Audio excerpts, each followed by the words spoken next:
biarkan masa depan datang sendiri.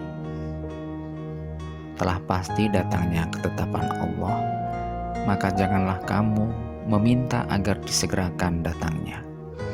Quran Surat An-Nahl ayat 1. Jangan pernah mendahului sesuatu yang belum terjadi.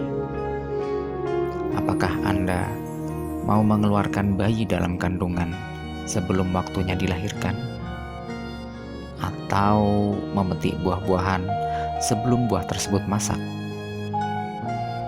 Hari esok adalah sesuatu yang belum nyata dan dapat diraba, belum berwujud dan tidak memiliki rasa dan warna. Jika demikian, mengapa kita harus menyibukkan diri dengan hari esok, mencemaskan kesialan-kesialan yang mungkin akan terjadi padanya, memikirkan kejadian-kejadian yang akan menimpanya, dan meramalkan bencana-bencana yang bakal ada di dalamnya? Bukankah kita juga tidak tahu apakah kita akan bertemu dengannya atau tidak? Dan apakah hari esok kita itu akan berwujud kesenangan atau kesedihan? Yang jelas, hari esok masih ada dalam alam gaib dan belum turun ke bumi. Maka, tidak sepantasnya kita menyeberangi sebuah jembatan sebelum sampai di atasnya. Sebab siapa tahu apakah kita akan sampai atau tidak pada jembatan itu.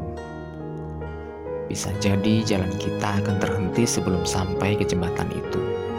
Atau mungkin pula jembatan itu hanya terbawa arus terlebih dahulu sebelum kita sampai di atasnya. Dan bisa jadi pula kita akan sampai pada jembatan itu dan kemudian menyeberanginya.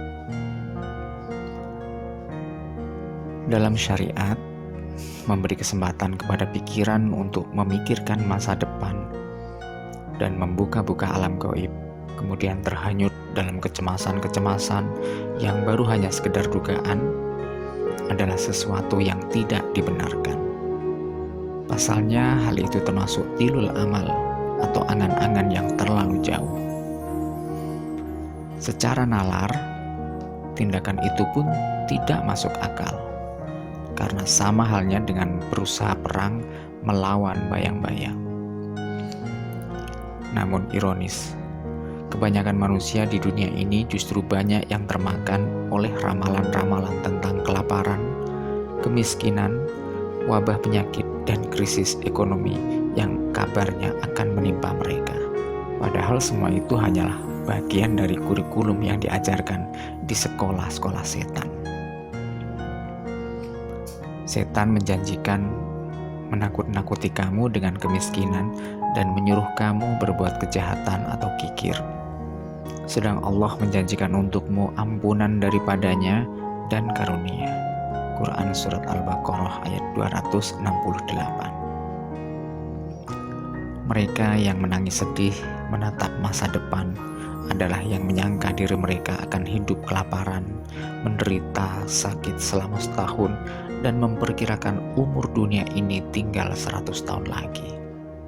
Padahal orang yang sadar bahwa usia hidupnya berada di genggaman yang lain, tentu tidak akan menggadaikannya untuk sesuatu yang tidak ada.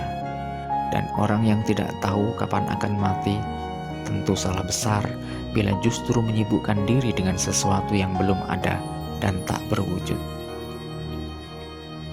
Biarkan hari esok itu datang dengan sendirinya. Jangan pernah menanyakan kabar beritanya dan jangan pernah pula menanti serangan petakannya, sebab hari ini Anda sudah sangat sibuk. Jika Anda heran, maka lebih mengherankan lagi orang-orang yang berani menebus kesedihan suatu masa yang belum tentu matahari terbit di dalamnya dengan bersedih pada hari ini. Oleh karena itu, hindarilah angan-angan yang berlebihan.